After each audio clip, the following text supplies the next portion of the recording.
आगे क्या कह रहे हैं? हमें जगाने के लिए, हमारी आत्मा में एक नई चेतना देने के लिए, हमारी इस भ्रष्ट बुद्धि को सद्बुद्धि देने के लिए। हिसार जेल से जो ऑडियो आ रही है ना 1-1 घंटे की, क्या कह रहे हैं संत रामपाल जी? ये विशेष सत्संग है ये। आंखें खोल लो, इस नकली कबीर को छोड़ दो, इसका जून के महीने में प्रकट दिवस मनाना छोड़ दो, इसको अपने घर पर और दरबार में इस फोटो को रखना छोड़ दो, इसको दंडवत करना छोड़ दो, असली कबीर की पहचान कर लो। क्या कह रहे हैं इस ऑडियो में?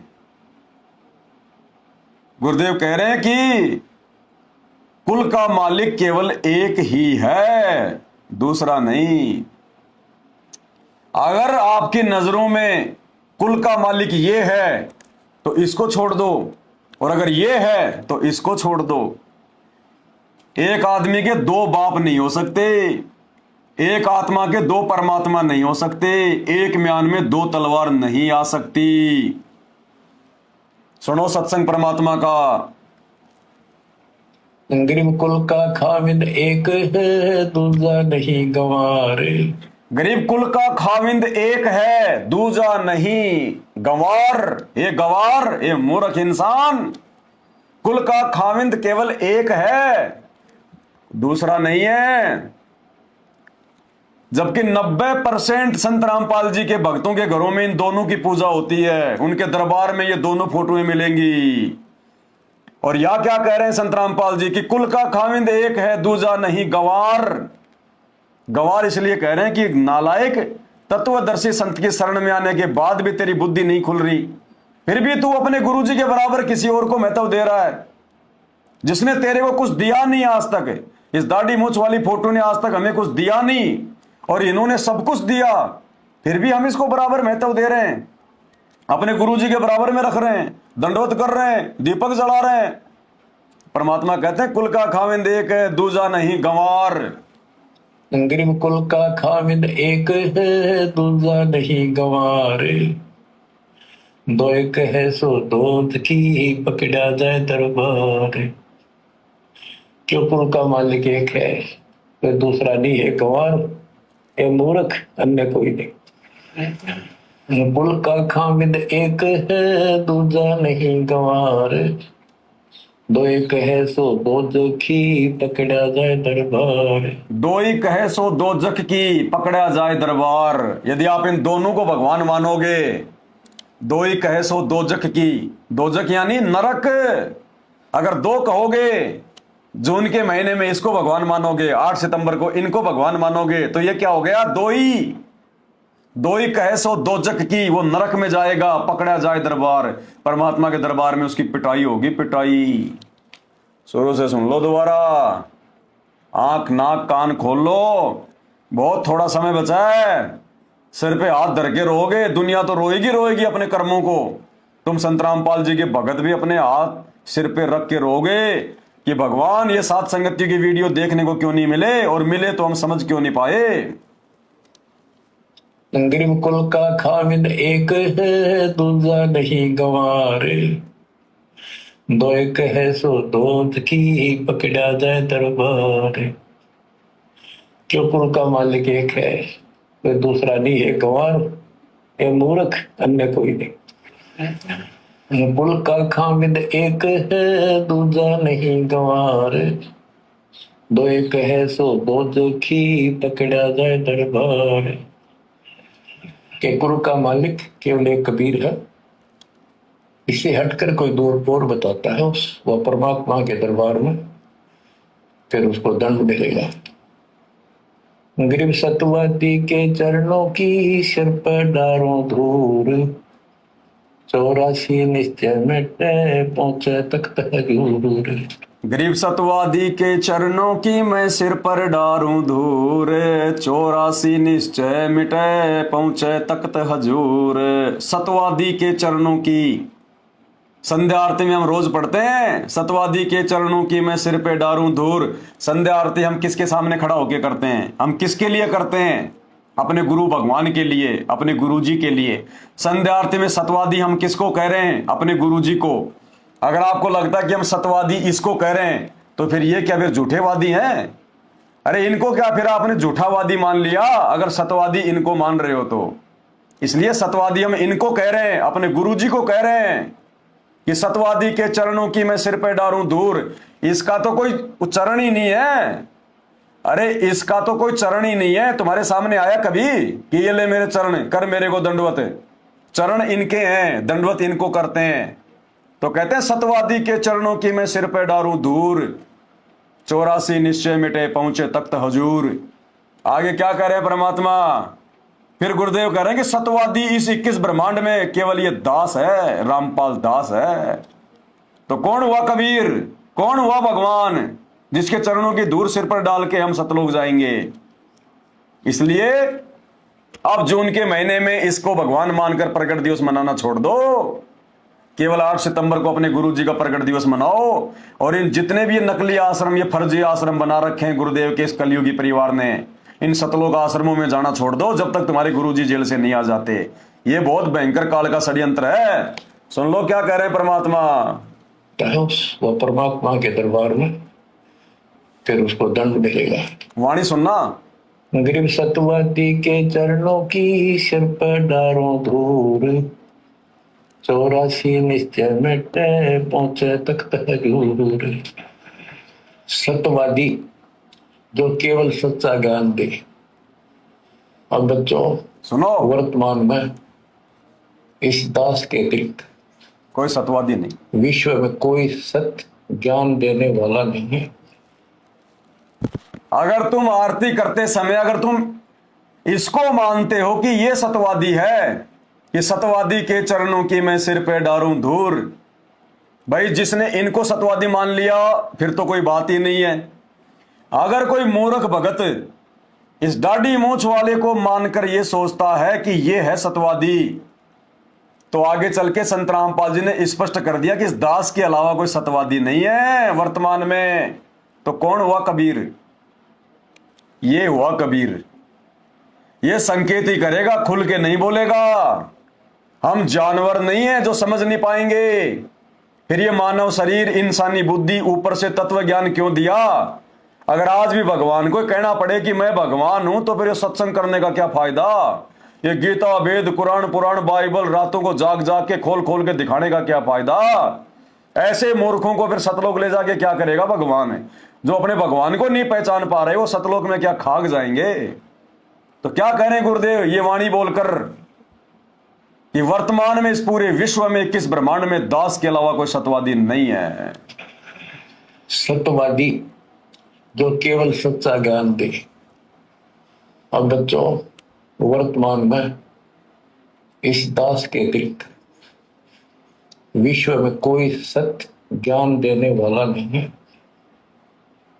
गिर सत्यवादी के चरणों की शर पर डालो धूल, 84 निश्चय में पहुंचे तख्त हजूर। यानी ऐसे संत का संग करो, उसके बताए अनुसार सेवा करो। अवश्य आप 84 लाख का चक्कर, जन्म मरण का चक्कर समाप्त हो जाएगा।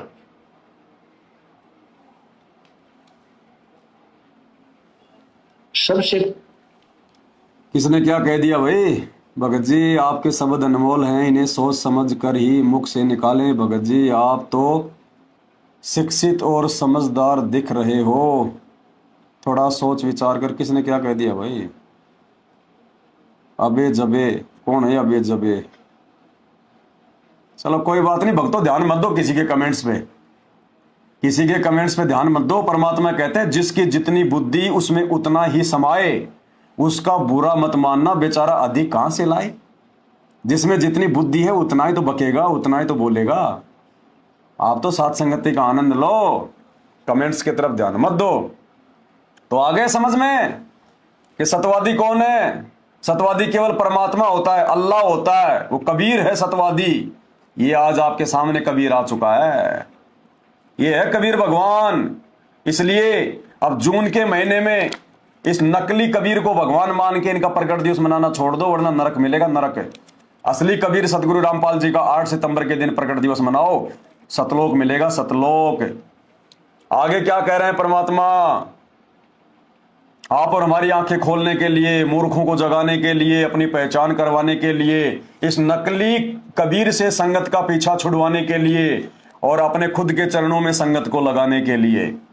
क्या कह रहे हैं परमात्मा कि परमात्मा का विधान वे स्वयं ही आकर बताते हैं, यानी वो सतलोक की जानकारी काल ने सबकी बुद्धि ऑफ कर रखी है। 21वें ब्रह्मांड में बाहर निकलने का जो रास्ता वहां खुद बैठा है लेके डंडा, किसी को जानकारी नहीं होने देता। ब्रह्मा विष्णु महेश अपने तीनों बेटों को जानकारी नहीं होने दी, देवी देवताओं को जानकारी नहीं होने दी, पीर पैगंबरों को, अवतारों को जानकारी नहीं होने दी। आप और हम कौन से खेत की मूली है? आम इंसान जो हमें जानकारी हो जाए सतलोक की, सचखंड की। इसलिए गुरुजी कह रहे हैं, हमारी आंखें खोल रहे हैं कि नालायकों पहचानो अपने गुरु को। तुम्हारा गुरु तुम्हारे जैसा नहीं है, तुम्हारे गुरु जैसा कोई 21 ब्रह्मांड में नहीं है। कहते हैं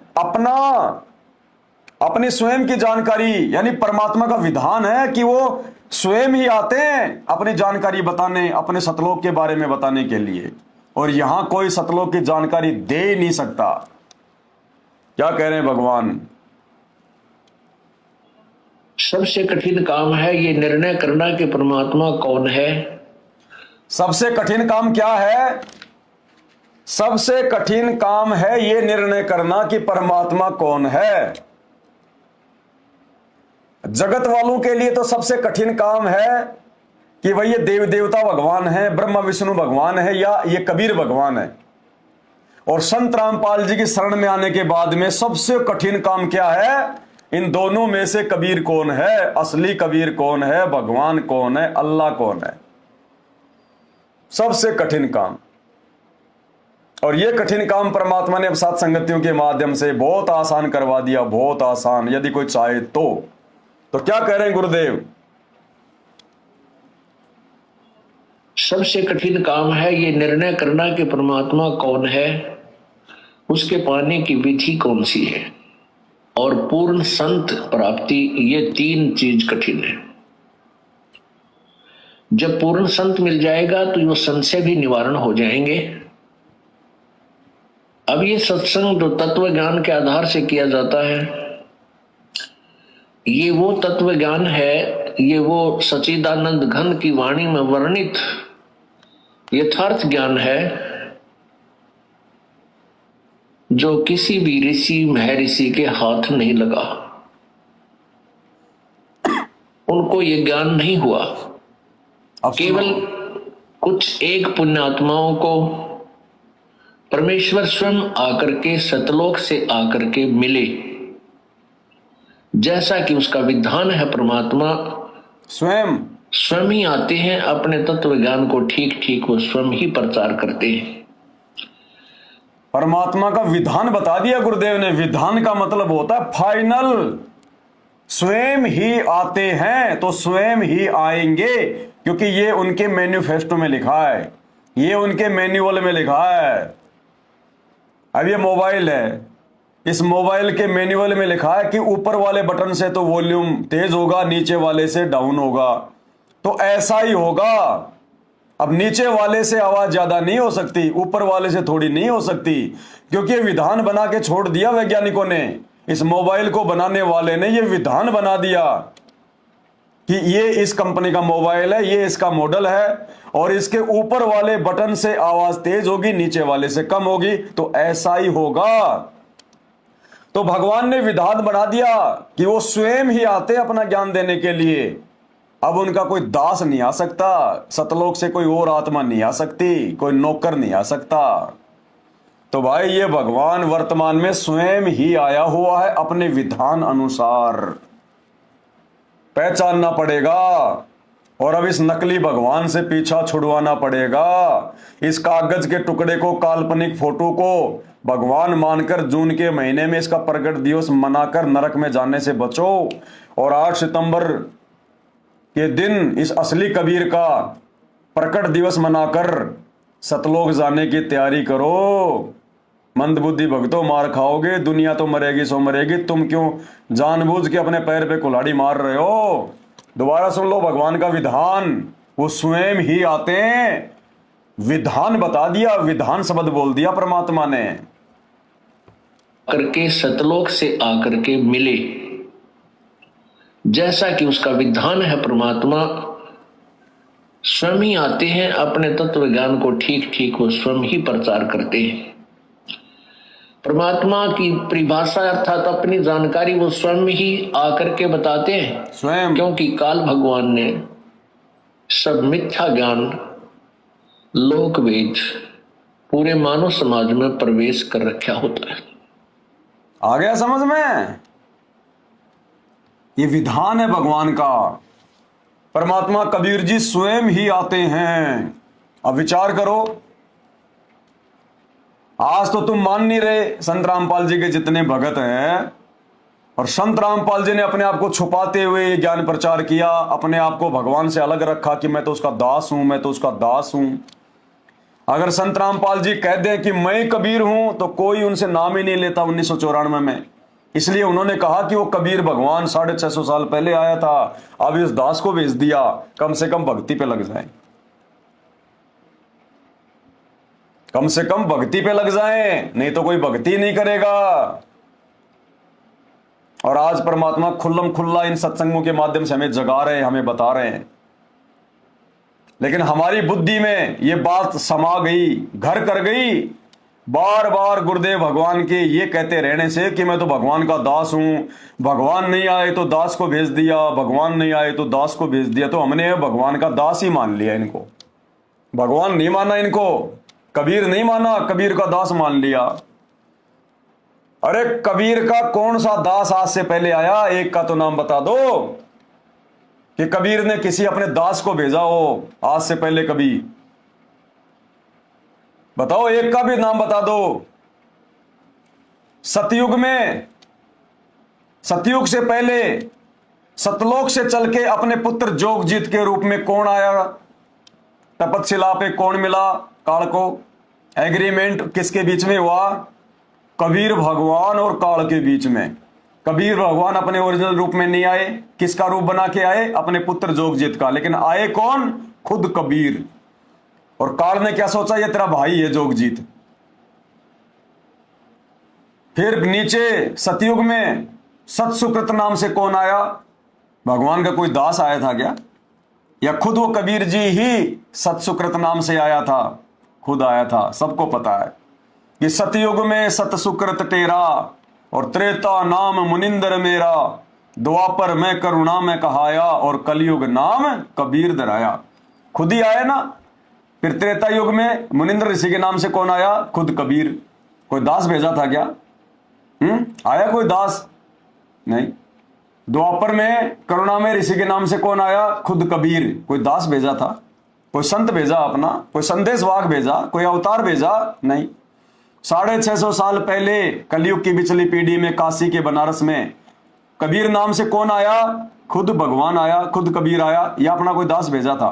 अपना कोई नौकर भेजा सतलोक से? 350 साल पहले गरीबदास जी के रूप में कौन आया? खुद कबीर आया। एक भगत की भूमिका करी, डबल रोल निभाया, खुद ही जिंदा महात्मा बना, खुद ही वो गरीबदास बना। किसी को अपने दास को भेजा था क्या? नहीं, खुद आया। अरे ये नित्य नियम, इसमें 3 समय की आरती है ना, हम रोज करते हैं ना। शुरुआत में क्या क्या जयकारे लगाते हैं? 7-8 जयकारे लगाते हैं। कबीर जी की जय, गरीबदास जी की जय, स्वामी राम देवानंद जी की जय, सर्व भक्तों की जय, सर्व संतों की जय, धर्मी पुरुषों की जय, काशी धाम की जय, छुडानी धाम की जय, बरवाड़ा धाम की जय, फलाना धाम की जय। हम सत्सेवक तो नहीं लगाते, हम तो केवल अपने गुरु जी का लगाते हैं। लेकिन बाकी संगत सबकी जय लगाती है ना। तो इस पुस्तक को खोल के देखना, इस पुस्तक को खोल के देखना। या जब तुम मोबाइल में आरती करते हो ना, जब गुरुजी आरती करते हैं, तुम नहीं करते आरती, तो गुरुजी करते हैं, तुम तो सुनते हो खाली। तो जब गुरुजी जयकारे लगाते हैं, जब गुरुजी जयकारे लगाते हैं, जरा मैं यूट्यूब पे देखता हूं कोई वीडियो नित्य नियम का, आपको सुना देता हूं एक बार, अच्छे से समझ में आएगा।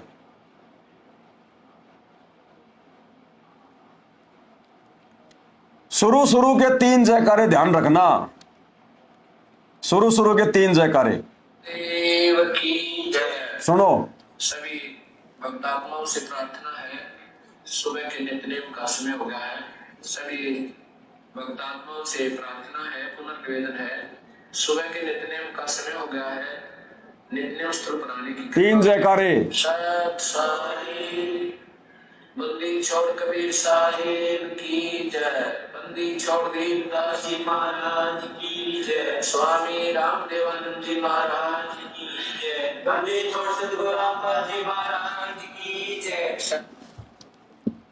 बंदी छोड़ शब्द आप किस किस के आगे लगाते हो?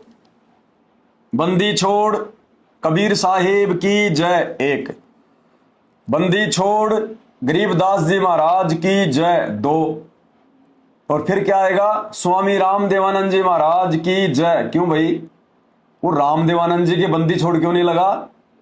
और फिर चौथे नंबर पे क्या बोलते हो आप?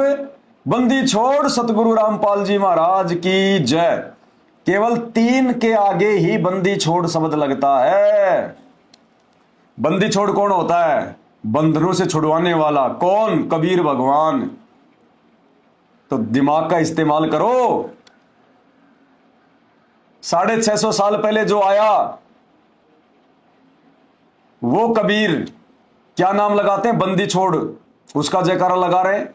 250 साल पहले कौन आए? आदरणीय जो है गरीबदास जी, वो कबीर जी आए खुद, इसलिए हम क्या कहते हैं? बंदी छोड़ गरीबदास जी।